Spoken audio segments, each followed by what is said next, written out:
মা দেখো না, এই গাছটা তো একটা ডিমের ঘর তুলে নিয়ে এসেছে। জাদু করে আমার ডিমের ঘর আর তোকে তুলে নিয়ে যাচ্ছি। হে হে হে হে। লাগাতে না আমার অনেক ভালো লাগে। চল আমরা বাগান থেকে কিছু গাছ নিয়ে এসে তারপরে লাগাবো। ফুলের গাছ না আমার অনেক পছন্দ। চল গাছ নিয়ে তারপর বাড়িতে গিয়ে লাগাবো। আমারও তো ফুল গাছ লাগাতে অনেক ভালো লাগে। ঠিক আছে রে তুলি, চল আমরা ওই বাগানে গিয়ে গাছ নিয়ে আসি। ওই দেখ ওই সাধু বাবাটা কিভাবে জাদু করছে।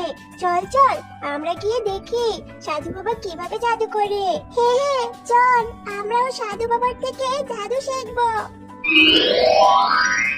আরে আরে ওই দেখ তুলি, সাধু বাবাটা কিভাবে জাদু করে উপর থেকে গাছ নিয়ে আসলো। আমরাও যদি সাধু বাবার থেকে জাদু শিখতে পারি তাহলে আমরাও এভাবে চারা গাছ আনতে পারবো। হ্যাঁ রে তুই তো ঠিকই বলেছিস, তাহলে তো খুব ভালো হবে। আমরাও যদি জাদু শিখতে পারি তাহলে আমরাও এভাবে জাদু করে গহীন জঙ্গল থেকে চারা গাছ তুলে আনতে পারবো। তখন আমাদের অনেক গাছ হবে। চল গিয়ে আমরা দেখি।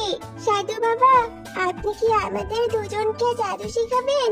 আমাদের যে গাছ অনেক পছন্দ, কিন্তু আমরা গহীন জঙ্গল থেকে গাছগুলো আনতে পারি না। জঙ্গলে যেতে যে আমাদের ভয় করে। আপনি যদি আমাদের জাদু শেখান তাহলে আমরা আপনার মতো এভাবে জাদু করে অনেক গাছ আনতে পারবো। এই ছোট বাচ্চারা, তোমরা আমার ধ্যান ভঙ্গ করলে কেন?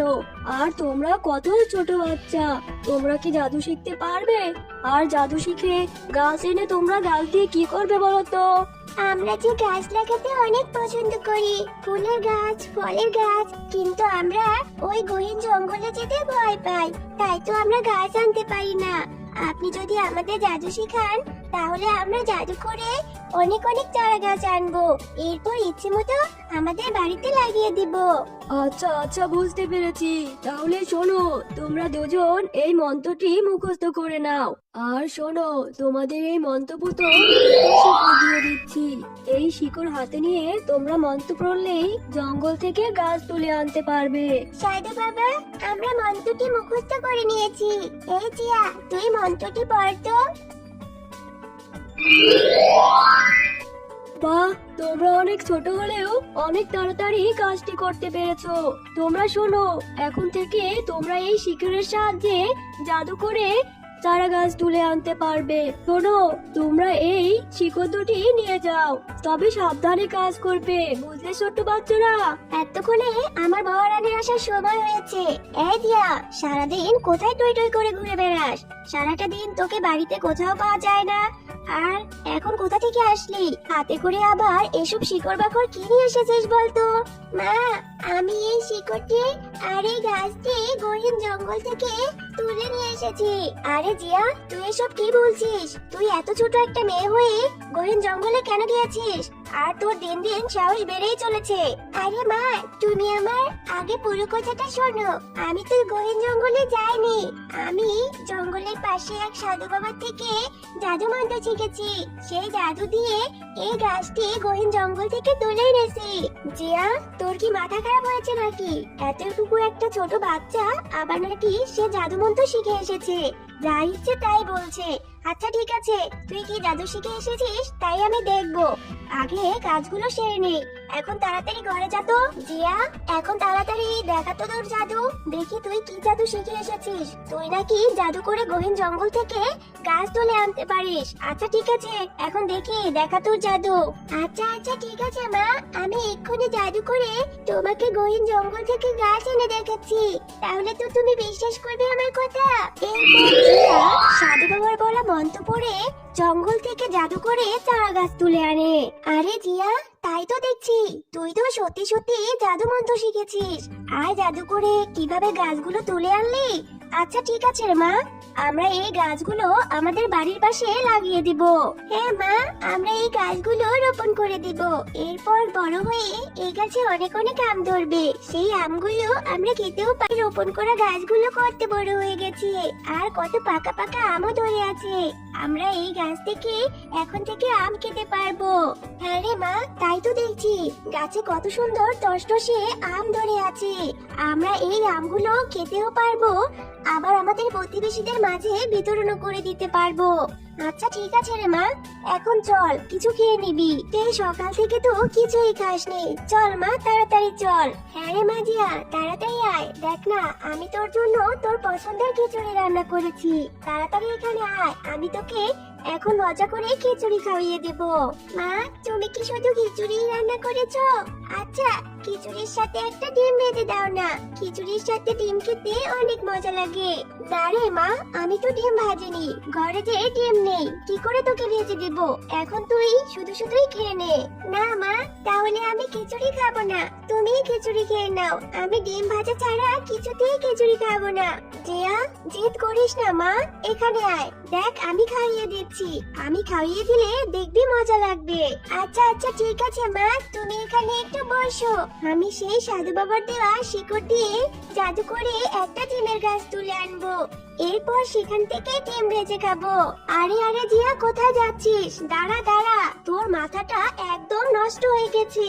এরপর জিয়া সেই সাধু বাবার বলা মন্ত্রটি পড়তে থাকে আর জাদু করে একটা ডিমওয়ালা গাছ নিয়ে আসে জঙ্গল থেকে। হে হে হে, মা দেখো না, এই গাছটা তো একটা ডিমের ঘর তুলে নিয়ে এসেছে, এই ঘরে তো কত কত ডিম। আরে জিয়া, তুই আবার হাসছিস? তুই এটা কি করলি? তুই তো একটা ডিমের ঘর তুলে নিয়ে চলে এসেছিস, এটা কার ঘর নিয়ে আসলি তুই? কিন্তু মা, আমি তো বুঝতেই পারছি না এটা কি করে হলো, আমি তো শুধু মন্ত্র পড়েছিলাম একটা ডিমের গাছ আনার জন্য, কিন্তু এখানে তো একটা ডিমের ঘরে চলে এসেছে, এটা কার ঘর? আমি তো কিছুই জানি না মা, এটা কি করে হলো? জিয়া, আমি কিছুই বুঝতে চাই না, এই ঘরটা দেখতে কেমন অদ্ভুত সুন্দর, আমি জানি না এটা কার ঘর, তুই যে করেই হোক এই ঘরটা আবার আগের জায়গায় রেখে দে মন্ত্র করে। কিন্তু মা, সাধু বাবা যে আমাকে শুধু গাছ তুলে আনার মন্ত্রই শিখিয়েছে, এই গাছ কিভাবে ফিরিয়ে দিতে হয় সেটা তো আমি জানি না মা। আমি এত কিছু জানি না রে জিয়া, তুই তাড়াতাড়ি সেই সাধু বাবার কাছে আবারও যা, আর কিভাবে এই ডিমের ঘরটি ফিরিয়ে দিতে হবে তা জেনে আয়, তাড়াতাড়ি যা। এরপর জিয়া তার মায়ের কথা মতো সেই সাধু বাবার কাছে চলে যায়। আরে আরে, এইখানেই তো আমার জাদুর ডিমের ঘরটা ছিল, আমার ঘরটি এখান থেকে কোথায় গেল? কে আমার ঘর তুলে নিয়েছে? তাড়াতাড়ি আমি আমার জাদুর আয়নাতে দেখি তো। আরে, এখানে তো দেখছি এই শিয়ালিনীর বাড়িতে আমার জাদুর ডিম ঘরটি রয়েছে, এক্ষুনি গিয়ে আমি আমার ডিম ঘরটি নিয়ে আসি। এই শিয়ালিনী, তোর তো সাহস কম নয়, তুই আমার জাদু ডিম ঘর কেন তুলে এনেছিস? এক্ষুনি এর শাস্তি তোকে পেতেই হবে। আরে আরে, এ তো দেখছি শাকচুন্নি। শাকচুন্নি, তুমি কিছু মনে করো না, আমার ছোট মেয়ে ভুল করে এই গাছটি তুলে নিয়ে এসেছে, তুমি তোমার গাছটি ফিরিয়ে নিয়ে যাও শাকচুন্নি। আরে আরে শিয়ালিনী, তুই এখন মিথ্যে কথা বলছিস, আমি তোর কোনো কথা বিশ্বাস করি না, তুই আমার জাদু ডিম ঘর আর গাছ তুলে এনে অনেক বড় অপরাধ করেছিস, এক্ষুনি তোকে এর শাস্তি পেতে হবে। আমি এক্ষুনি জাদু করে আমার ডিমের ঘর আর তোকে তুলে নিয়ে যাচ্ছি। হি হি হি হি।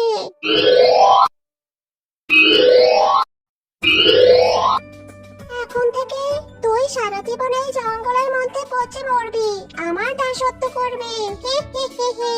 দাদু বাবা, আমাকে সাহায্য করুন, আমি ভুল করে জঙ্গল থেকে একটা ডিমের বাড়ি তুলে এনেছি, এখন কিছুতেই আমি সেই বাড়ি আর ফিরিয়ে দিতে পারছি না, আমাকে সাহায্য করুন। হ্যাঁ রে বাচ্চা মেয়ে, আমি জানি, সবটা জানি আমি, তুই ভুল করে যেই গাছটা আর বাড়িটা তুলে নিয়ে এসেছিস সেইটা একটা শাকচুন্নির ডিমের বাড়ি, আর সেই শাকচুন্নি খুঁজতে খুঁজতে তোদের বাড়িতে চলে গেছে, এখন তোর মাকে সেই জঙ্গলের মধ্যে তুলে নিয়ে গেছে।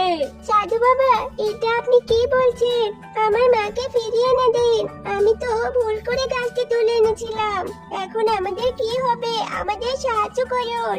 তুমি কেঁদো না ছোট্ট মেয়ে, এক্ষুনি আমরা ওই শাকচুন্নির জঙ্গলে যাব, আর জঙ্গলে গিয়ে তোমার মাকে উদ্ধার করে আনবো, তুমি চিন্তা করো না। শাকচুন্নি, তুমি আমার মাকে ছেড়ে দাও, আমি ভুল মন্ত্র পড়ে করে তোমার এই ডিমের বাড়িতে তুলে নিয়ে গিয়েছিলাম। আমি ইচ্ছে করে এটা করিনি। তুমি আমাদের ক্ষমা করে দাও। আমার মাকে তুমি ছেড়ে দাও শাকচুন্নি। আমি তোদের কাউকে ছাড়বো না। তোরা কেন আমার ডিম ঘর তুলে নিয়ে গিয়েছিলি? আমি তোর মায়ের মতো তোকেও এখানে বন্দি করে রাখবো। আর তুই এই সাধু বাবাকে কেন সাথে করে নিয়ে এসেছিস? আমি কিছুতেই তোদের ছাড়বো না। শাকচুন্নি, আমি তোর সাথে এখানে লড়াই করতে আসিনি। তুই তো তোর ডিমের বাড়ি খুঁজে পেয়েছিস, আর এই বাচ্চা শিয়ালটা বলছে সে ভুলে নিয়ে গিয়েছিল। এখন তুই তোর বাড়ি খুঁজে পেয়েছিস, তুই ওদের মা মেয়েকে ছেড়ে দে বলছি। এত কিছুর পরেও তুই যদি আমার কথা না শুনিস, তাহলে আমি তোকে এখানেই জ্বালিয়ে পুড়িয়ে মেরে ফেলবো বলে দিচ্ছি। সাধু বাবা, তুমি এসব কি বলছো? তুমি আমাকে জ্বালিয়ে পুড়িয়ে মেরে ফেলো না। আমাকে ছেড়ে দাও। আমি ওদের ছেড়ে দিচ্ছি। তার সাথে এই ডিম ঘরটি ওদের উপহারও দিয়ে দিচ্ছি। আমার এই ডিম ঘরের মধ্যে কোনো কিছুর অভাব